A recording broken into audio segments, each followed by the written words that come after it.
বিয়ের 1 বছরের মাথায় ইনস্টাগ্রামে পোস্ট দিয়ে স্বামীকে তালাক দিলেন দুবাইয়ের রাজকন্যা শাইখা মাহারা বিনতে মোহাম্মদ বিন রশিদ আল মাকতুম। গত বছরের মে মাসে গাঁটছড়া বাঁধেন এই রাজবংশের সদস্য শাইখা মাহারা। 2 মাস আগেই কোল জুড়ে আসেন এক কন্যা সন্তান। তবে 1 বছর পার হতেই স্বামীকে নিজেই তালাক দিলেন মাহারা, তাও আবার নিজের ইনস্টাগ্রাম অ্যাকাউন্টে ঘোষণা দিয়ে। ভাইরাল হয়েছে ইনস্টাগ্রাম পোস্টটি। সেখানে মাহারা তার স্বামীর বিরুদ্ধে অভিযোগ করেছেন অন্যদের সঙ্গে অনেক ব্যস্ত তার স্বামী। এরপর 3 বার তালাকের কথা উল্লেখ করেছেন তিনি। পোস্টের সর্বশেষে লিখেছেন, ভালো থেকো, ইওর এক্স ওয়াইফ।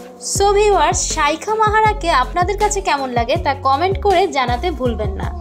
ভিডিওটি ভালো লাগলে লাইক, কমেন্ট, শেয়ার দিয়ে পাশেই থাকবেন। আর ভিডিওটি দেখার জন্য আপনাকে ধন্যবাদ।